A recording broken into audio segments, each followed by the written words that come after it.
Okay, hello everyone. I'm popping in real quick before the actual video. I just want to quickly apologize. There was some audio issues with my mic that I didn't catch when the video was being recorded. It's a really weird balance. I try to fix it the best that I can, but Nerd's still a little bit quiet and my mic is overblown by a lot. Um, it is fixed now, so that shouldn't be happening in future videos, but I do apologize for this one. That is kind of an issue. I did try to fix it in the editing and it sounds better than what it is, but it's still pretty bad. But I didn't want to scrap the video with Nerd, so I'm going to go ahead and put it out anyways. But I do want to say I want to apologize to you guys and I want to apologize to Nerd as well for having these audio issues in this video. But I hope you're still able to get the information out of it that you would want to get. But other than that, I will let the video start now. Once again, I apologize for that. All right, hello everyone, and welcome back to another Honest Conversation video. Today, for our special guest, we have the one and only Nerdblender, which you can find at twitchtv.com. Nerd, if you like to. Yo, what is going on, baddies? Nerdblender back out here in the jar, talking real candid and honest with our boy Black Ace. This man really stood in front of me and posed like I wasn't gonna move. Like, what? Look at it. Look, excuse me, this is my show. I don't need it. Okay. You know what? Let's get to the arcade machine. I'm kawaii as fuck, dude. Y'all already know the drill. If you want to see more Nerdblender, you can check out Nerdblender on YouTube, on twitch.tv/Nerdblender, or on TikTok. I think those are pretty much the only ones I want to show. Also, we got a sick-ass Discord that you should check out as well. Lots of DNF players and Dragon Ball FighterZ players. Yeah, and that will all be tagged down in the description below to help make it easier for you guys to find it, because Nerd has some amazing content, and you can also find yourself stuck in a jar at some points.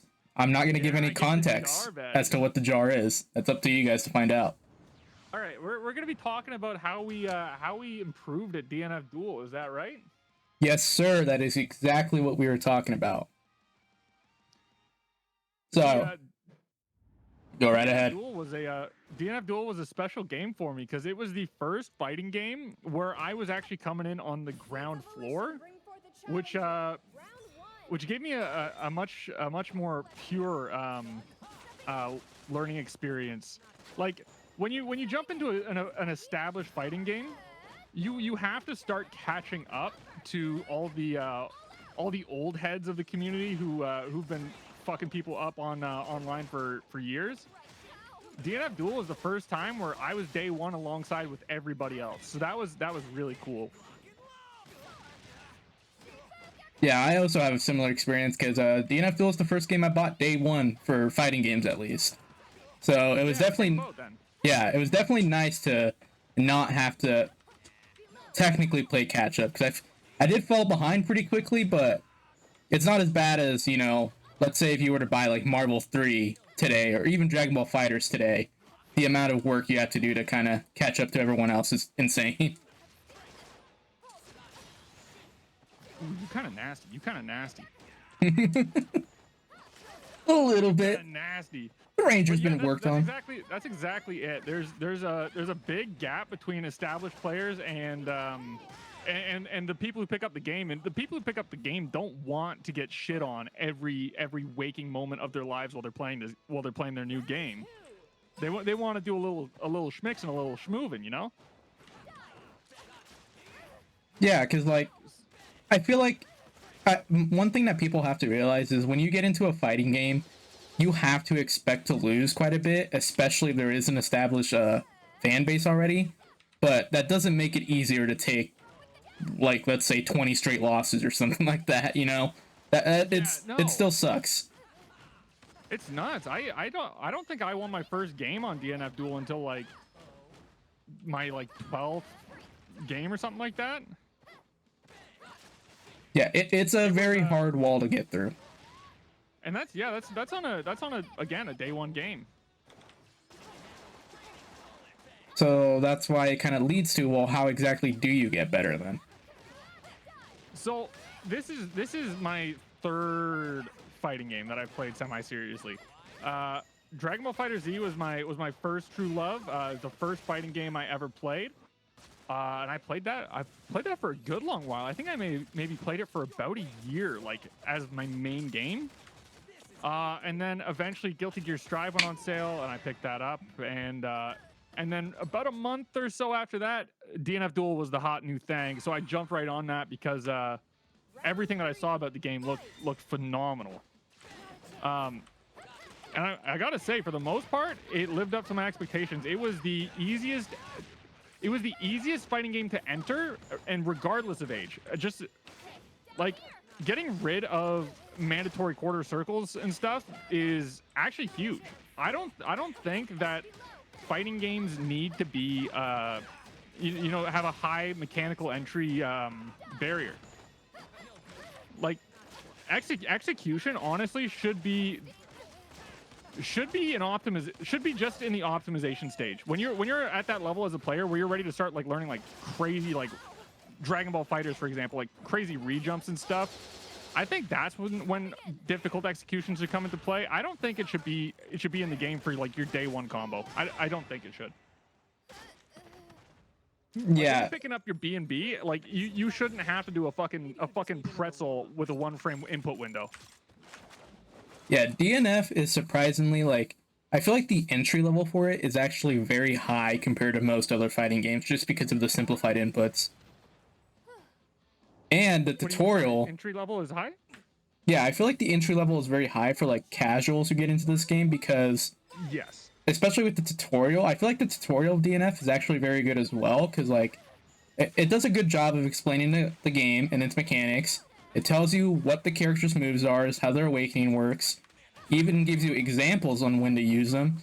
And then the combo tutorial itself is honestly very good, because it gives you a good idea. Like, most of the combos in the combo tutorials aren't like optimal stuff, but they actually do have quite a bit of, you know, like little bits and pieces that you actually would use for optimal combos. So I feel like that's a very good starting place for fighting game players to start compared to other games like Dragon Ball Fighters. The tutorial for Dragon Ball Fighters is not very good. It's not a very good place to go if you're trying to learn the game, even for a casual level. Super true.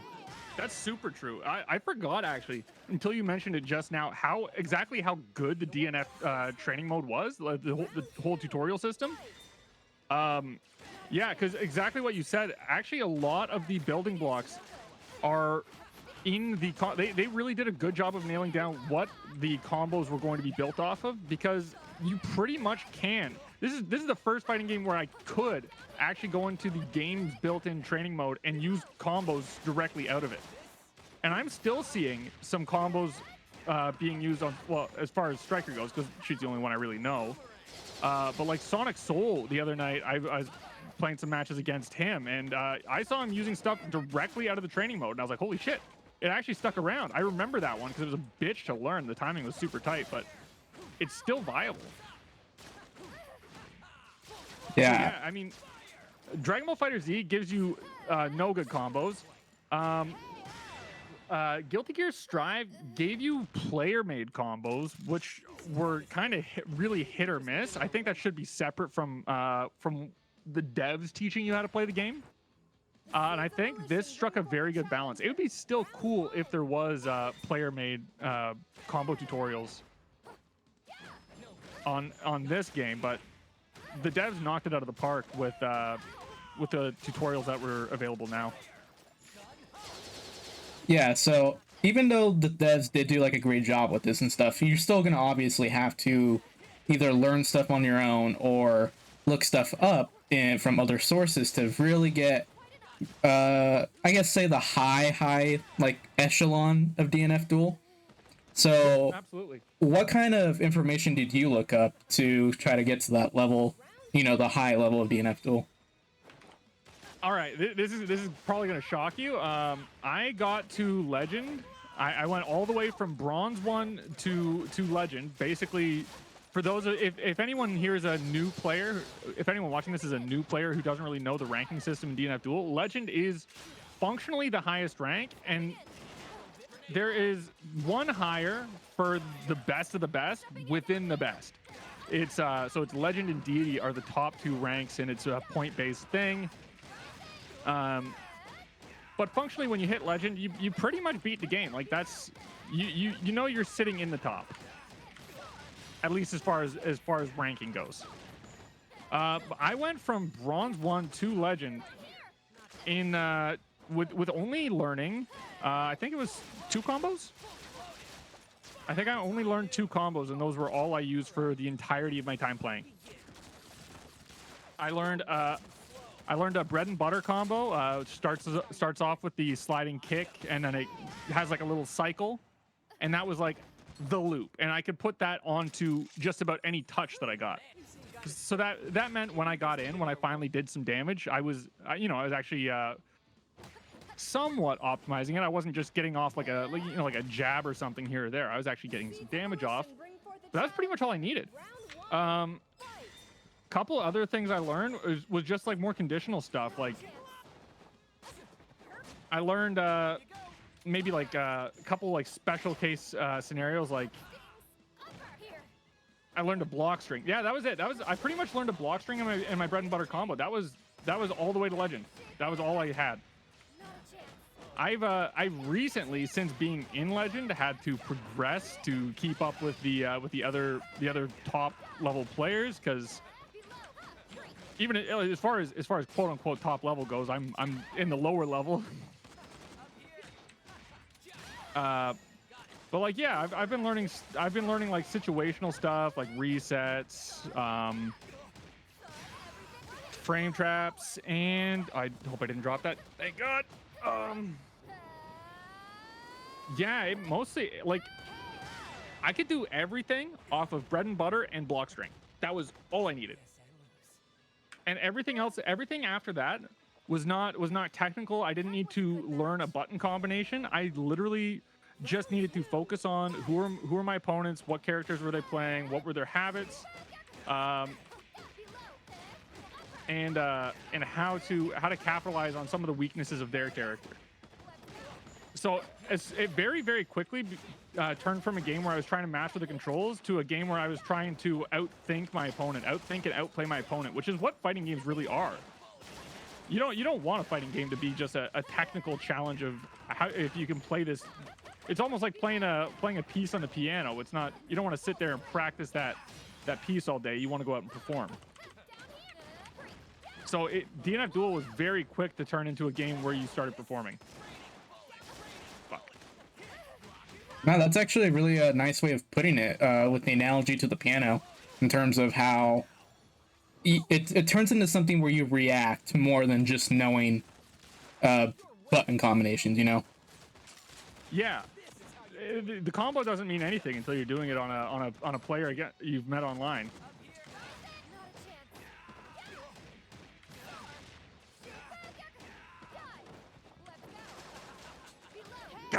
Got him. Finally, I picked one up on Black Ace. Oh my god, dude.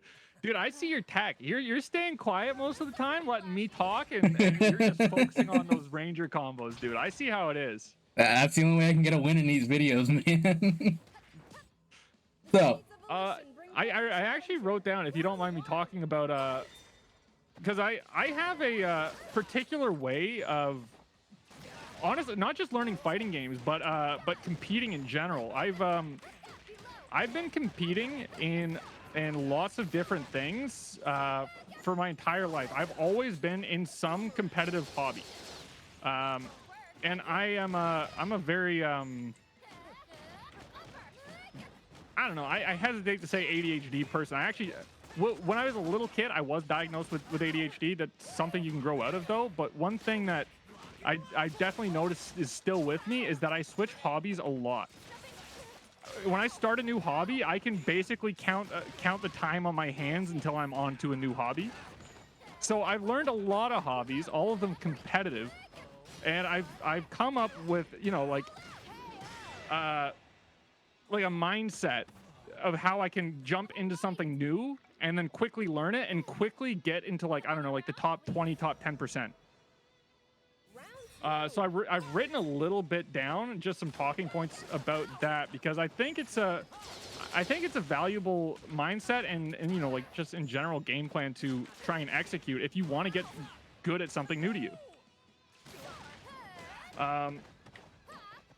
So first of all, mindset going in, you're not good and you don't deserve wins, and you should just be in awe at the skill level of everybody else around you, because that's really kind of how it is. Like, if you get your ass whooped, just be impressed. Be like, damn, that guy's really good. Look at all those cool things that he did that I can't do. It's like, respect the people who are already here and who are already playing well, because then you'll be able to pick up more of their stuff and faster. But if you think, bullshit, broken character, the connection wasn't good, I mean, you're not critically examining yourself, and you need to be critical of yourself if you're going to improve in anything. So I mean, yeah, don't think you're good. Don't think you deserve wins. The game's perfectly balanced. You can do it. You just gotta do it more and do it better. If you lost, you lost. There's no external factor that caused it. It was entirely on you. Take ownership of everything that happened from the round 1 fight announcement to the end of the game. And I've done that with a lot of things. Like, you probably hear me. You probably heard me say in my streams before that I'm a very good driver, right? Yeah. That's because I compete in motorsports, and I'm in the top 10% of that as well. I've been and that was I grew in that really quick in my, like, the difference from the start of my first season in motorsports to the end of that season. I was a completely different driver, and I actually won the Rookie of the Year award. And I threw myself into it. I respected the guys who beat me. I asked them, I bugged them, because I treated their skill with a lot of respect, and I wanted to get that. So I would pursue it. I'd say, hey, can you help me? Can you teach me this? And I would get little bits, but you got to put in the work on your own. You get your little lesson, but you got to implement that on your own time, right? Yeah. You don't want to be asking people to spoon feed you the hard work that you should be doing on your own. Oh my god. I mean, that's definitely new. I did not know you were a motorsports guy. That's completely new info to me. Yeah, motorsports is one of the most recent ones before fighting games. I used to compete in chess. I did pretty well in that. Used to compete in martial arts and fucking sweep in that, dude, when I was a kid. Woo, shit. I was a little striker, baby.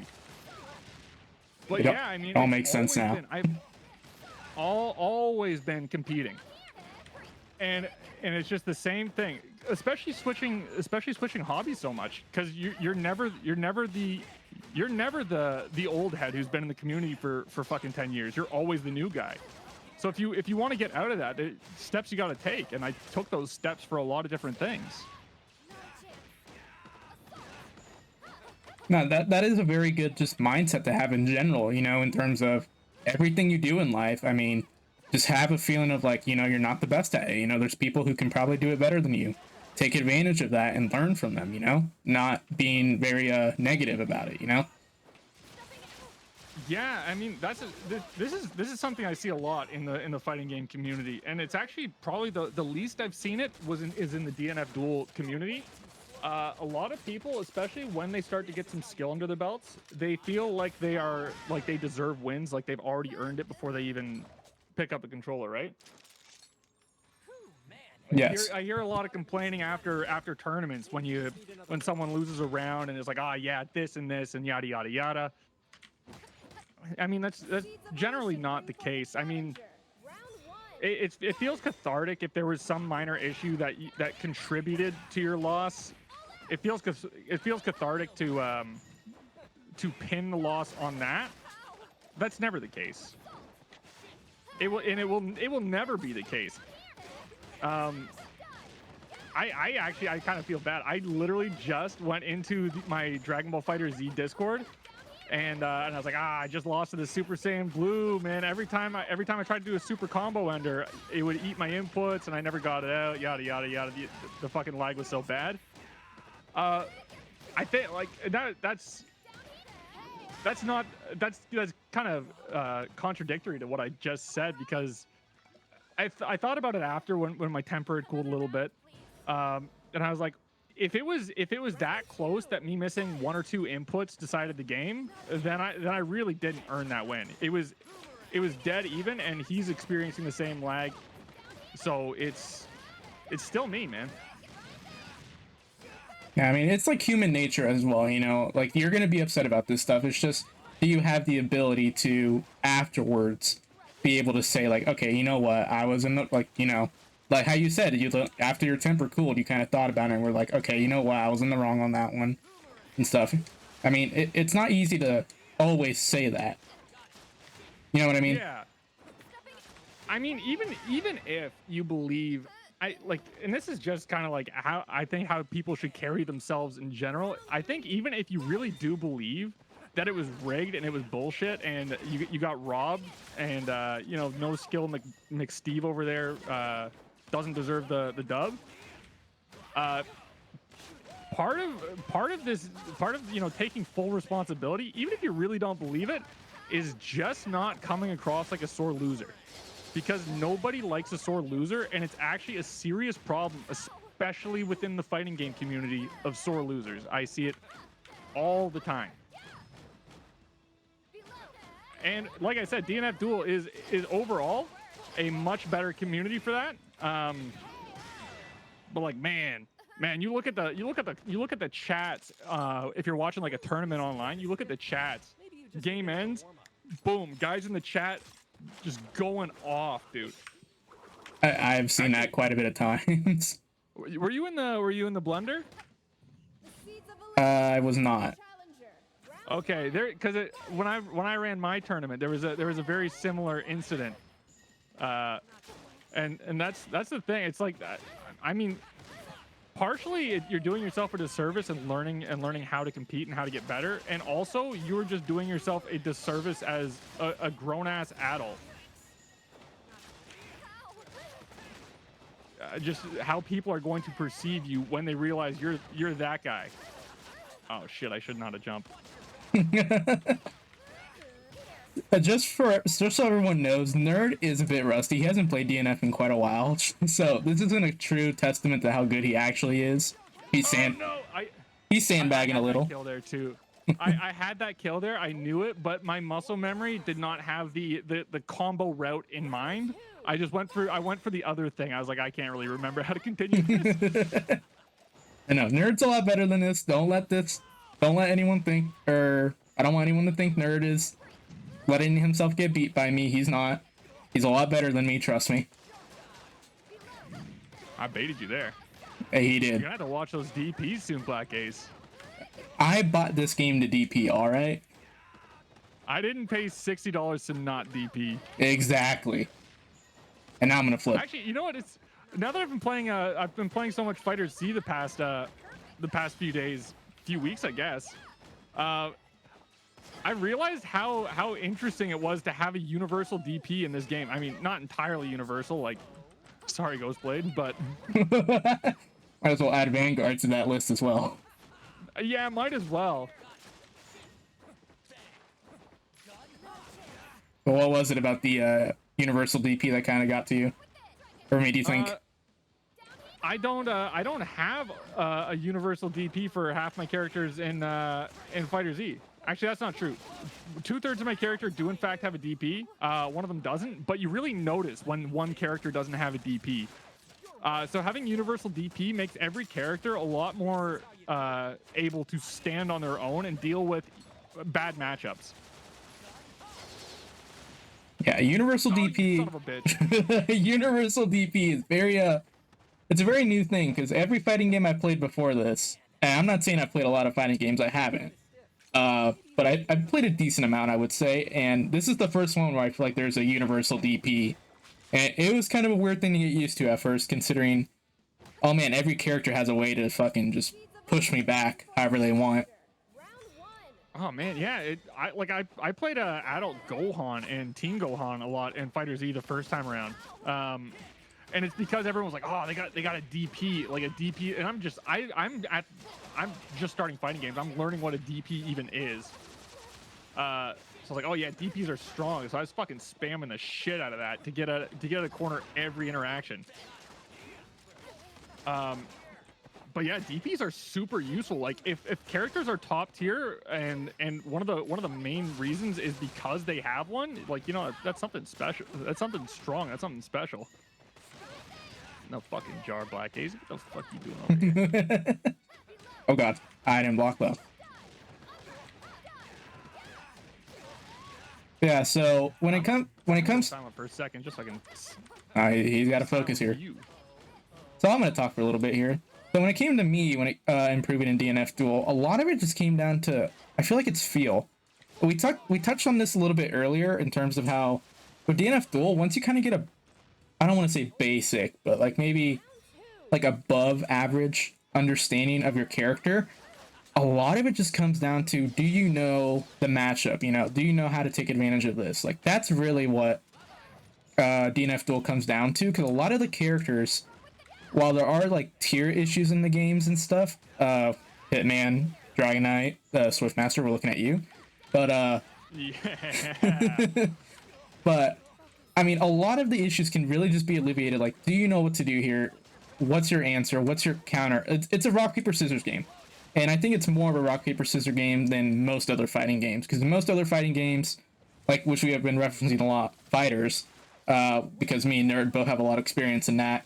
In fighters, I feel like I can kind of get away with not knowing certain matchups, or just not knowing like, oh, this person has a 6-frame normal, or like, I feel like I can get away with that just because of all the options you have in fighters, whether it be a vanish, guard cancel, assist substitution, your assist, a DP. Like there's so many different things you can do in fighters compared to DNF Duel, where you have block, guard cancel, and if you're lucky, well, not lucky, but usually you have a DP.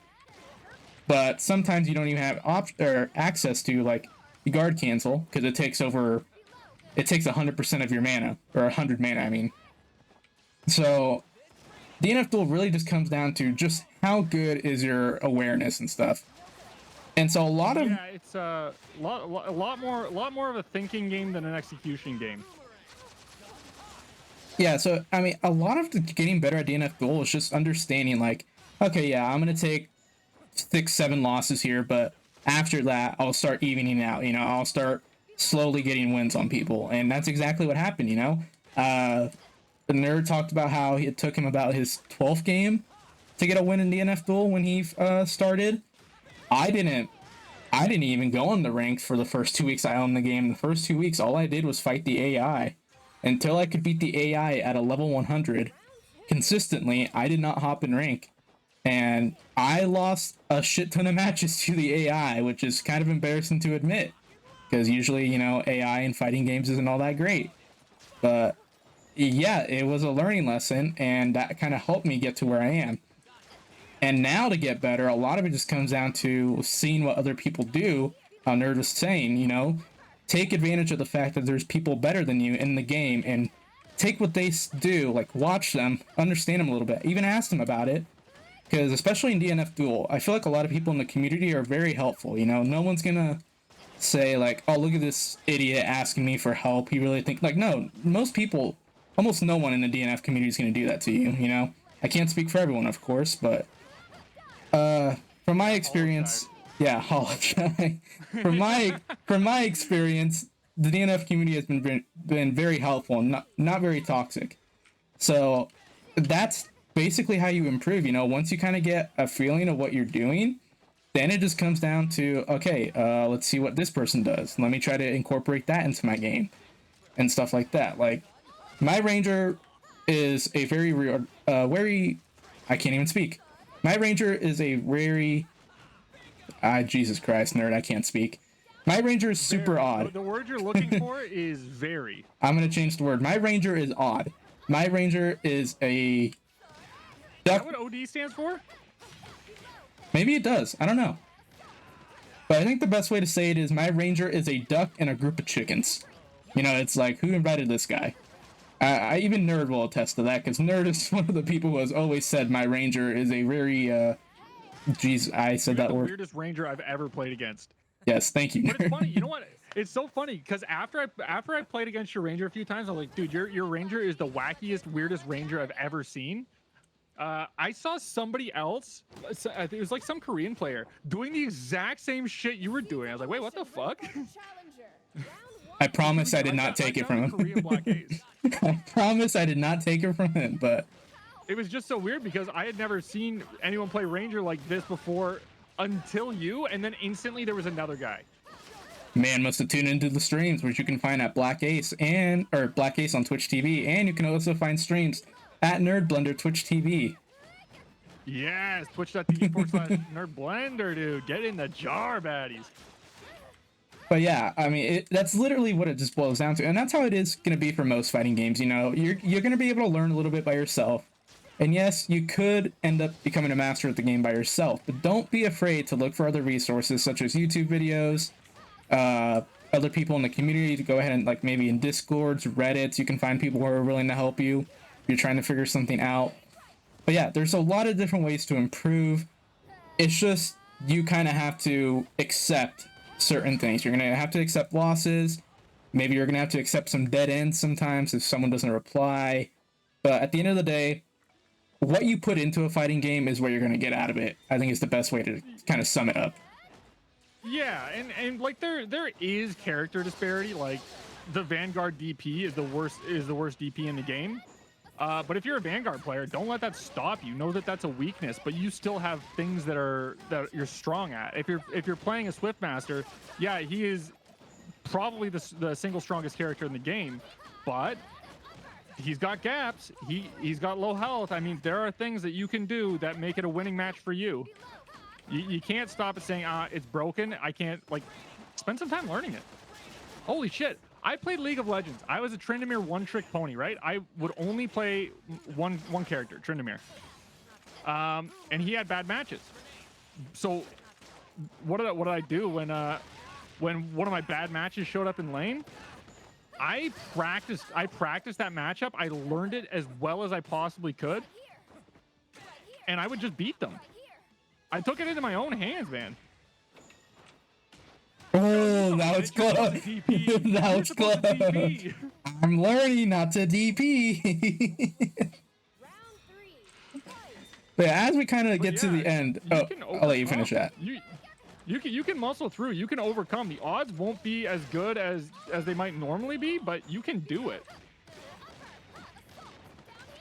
Yeah, Nerd has a very good point. As long as you're willing to push through it, you can find a way. I mean, there's been Vanguard players that have won tournaments, so I'm pretty sure that there was a Ghostblade that won a tournament just the other day for PlayStation, so. I don't fucking believe it. He doesn't even have a DP. Yep. I mean, actually, it's funny because Ghostblade doesn't have a DP. He's terrible at getting out of pressure, but I think he has probably the most oppressive pressure strings in the game. Oh yeah, Ghostblade will have you look in 3 different ways and trying to figure out which way to block. It's insane. He's got fake overheads that go into lows. Once he gets going, he's insane. And he's fast. He's got a sword. Like there are things that work for every character that overcome, you know, their weaknesses. Oh, I couldn't DP there. Get in the jar, you son of a bitch. But as we try to get one more match in here to wrap it all up, let's quick talk about something that is kind of a recent development. I did mention a little bit ago that Nerd actually has not been playing for a little bit, and that's because he decided to step away from DNF Duel for a little bit. So let's talk about, Nerd, exactly why you stepped away from DNF Duel and maybe the state of the game being the reason why. Sorry, my bird's having a little fit behind me. I'm just trying to quiet him down before, so you don't have shrieking on your video. Yeah. So as much of a hidden gem as DNF is, and how much potential it has, like people other than me have made this game, you know, hard to play. The developers for leaving bugs in for so long. The marketing team for doing such an absolutely abysmal job of getting this game pushed out to players. price points. The price point of this game is kind of not a good feature for it. Like that's keeping a lot of people out. I know. It's a $60 game that you know is still running with some of the same bugs like 4 or 5 months later, however long it's been. So like there are things about this game that make it difficult to sit down and just enjoy, and it's just the unfortunate fact. When it's running smooth, and it's the most fun fighting game I've ever played. But that's just not, unfortunately, the case all the time. Oh, you did DP that time. I tried to grab, dude. Mind games. So, I mean, and this part could be. I mean, actually, this is probably the hardest part to fix, and it's the player base. So much of the player base is left. So, I mean, when you go online and you want to play like an hour of ranked, like in between classes or whatever. Like I've been playing fighting games in between studying a lot. When you go online and there's 2 people online and one of them's like a Korean grappler who's like DD5 and he's got 6 rollback frames spiking up to 9. You can barely play through the connection, and the guy's like just way better than you. It's very difficult to enjoy that. And then you got the other guy. This actually happened to me. I got a deity like 10 or 20 or something like that, Korean grappler, and the net code was just going, like the rollback frames were just through the roof. And then I got this Inquisitor player who was local, so the connection was really good. But this brings me to my next complaint. I play on keyboard. It's my free hitbox, man. But they still haven't fixed the issue where keyboard buttons will just drop out. So jab and medium are assigned to they call it A and B, which is actually U and I on my keyboard. But those 2 buttons specifically still drop out. So I'm playing this really nice set with this Inquisitor player, and I'm having a lot of fun, and it's competitive and it's tight. But then all of a sudden I realize, holy shit, this match started and I don't have my jab or my medium. That kind of made me mad. I was mad not at this guy. I was having a lot of fun playing him. I was mad that I finally found a player who was on good connection. And is like the only fucking guy online, and the code itself is just not in a spot to facilitate me playing this fucking guy. I'm playing a good competitive game with this guy, and oh shit, I died here. And yeah, the technical issues just getting my inputs is going to ruin that. And like I've got very little time in between school. I don't have time to be dealing with this shit. I mean, when DNF first came out, if you played on keyboard, it would actually disconnect you. So if we go to rematch right now, when we first started, when the game first came out, it would actually disconnect you from the lobby. Gone, just because you're playing on keyboard. They fixed that, but it's still not perfect. Like there's still a bunch of problems. And it's outside of my hands to fix them, and it's not my responsibility to bear them. So I'm just gonna move on. Yeah, it's sad that stuff like that hasn't been fixed, including the fact that they said they fixed the keyboard issue, but it turns out they did not. And rooms have also been an issue as well. So it's definitely sad to see stuff like that in the game, but here's hoping. We have a lot of copium as well, that eventually some of that stuff starts getting fixed, especially here in December. But yeah, I think that will wrap up this video. First, I'd like to thank Nerdblender for coming out to this. I really appreciate it. You were a great guest to have on here. You can go ahead and plug your stuff one more time, because we can't get enough of Nerdblender around here. Yes, sir. If I'm mostly playing Dragon Ball Fighter Z right now. We're playing a bit of the Forest. We're Fighter Z is our main fighting game right now. So if you like DNF Duel. I mean, we got a lot of not a lot of DNF guys in the community. If you like Dragon Ball Fighter Z, we're playing a lot of that right now. You can find me over at twitch.tv/Nerdblender. I got a YouTube channel that will link in the description, or you can find me on TikTok. I don't upload a ton of stuff there, but every week I'll put out a video or two, and I'll provide you with that information too there, Black Ace. All right. Well, sounds good. Well, thank you guys for all watching the video. Make sure you all hit the like button, go and hit the follow button, not only on Twitch, TikTok, and YouTube for both me and Nerdblender. Go ahead and just go support other DNF creators as well, because why not? Let's try to keep this game alive. But other than that, honestly, the DNF content community is so good. Everybody's amazing. I actually love all the people that I've met through DNF. That's I gotta say that before we go. It's been really cool finding like Hollow Shy, Bacon, Black Ace, a lot of the guys who come around and come out to like the Twitch streams and stuff. Also super cool guys. Yeah, great. It's great people. Definitely support DNF creators. I will also second that. It's been very fun meeting some new people in this community. But with that, we will have to bid you all adieu. We will see you all next time. Adios.